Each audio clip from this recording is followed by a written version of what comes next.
আজি ৰাতিপুৱা 2টামান বজাত ষ্ট্ৰক বুলি ক'ব লাগিব আমি তাতে হঠাৎ মৃত্যুবৰণ কৰিলে স্বৰ্গীয় হ'ল। তেখেতৰ কৰ্মজীৱন ষ্টুডেণ্ট লাইফৰ পৰা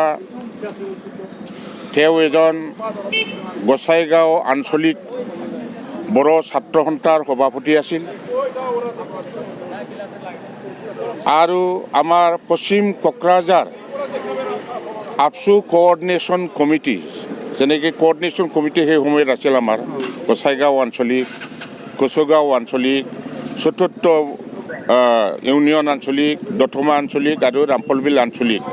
তেনেকৈ এটা কোঅৰ্ডিনেশ্যন কমিটি আঞ্চলিকৰ তেখেতৰ চেয়াৰমেন আছিল। গোসাইগাঁও আঞ্চলিকৰ সভাপতি আছিল। তেখেত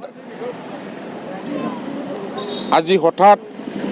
তেনেকুৱা মৰ্মান্তিক স্বৰ্গীয়গামী হোৱাত আমি দলীয় কৰ্মী হৈ বহুত দুখ পাইছোঁ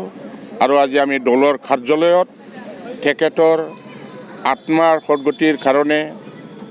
মৌনতা অৱলম্বন কৰি তেখেতৰ সশৰীৰত আমি পুষ্পাঞ্জলি প্ৰদান কৰিবলৈ ইয়াত আমি দলৰ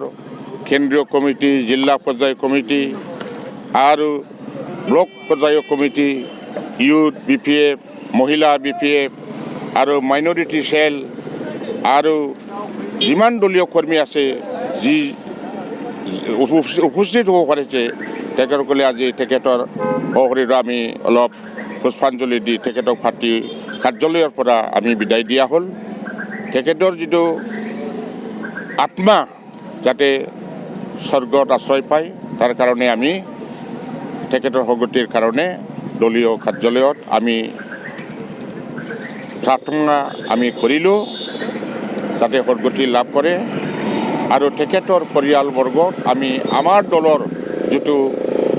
সমবেদনা আমি জ্ঞাপন কৰিলোঁ।